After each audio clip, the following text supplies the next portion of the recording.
Well, I disagree with them because sinasabi nila minadali. This has been postponed 7 times. The modernization has been postponed for 7 times.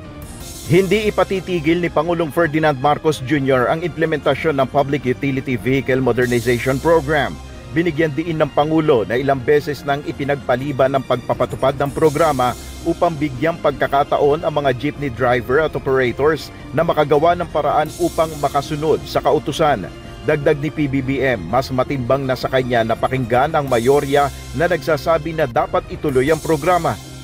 And those that have been objecting or we have been crying out and been asking for suspension are in the minority.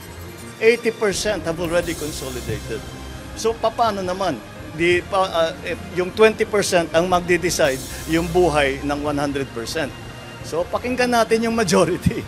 At ang majority sinasabi, ituloy natin. So that's what we will do. Iginagalang ni Senate President Francis Escudero ang magkaiba nilang pananaw ng Pangulo kaugnay ng PUVMP.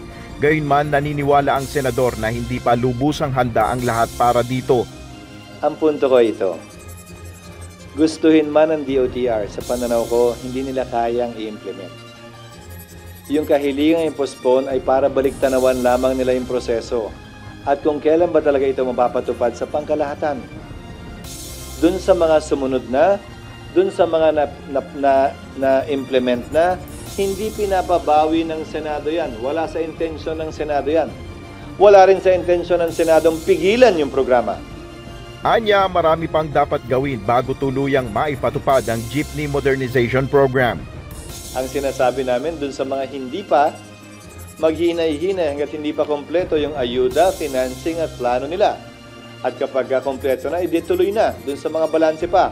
Lahat wala namang nagsabing tutol kami sa modernisasyon mismo. Nais lamang namin ito mapatupad ng maayos at tapat ayon sa intensyon ng modernisasyon mismo. Base sa datos ng Department of Transportation, aabot na sa 83.38% ang consolidation rate ng programa. Kinokompleto na rin ang Local Public Transportation Route Plan ng PUVMP na siyang magdedetermina kung ilang public utility vehicles ang babiyahe sa isang partikular na ruta. Nel Maribuho, UNTV News and Rescue, Diyos ang aming sandigan, serbisyo publiko ang aming pinahalagahan.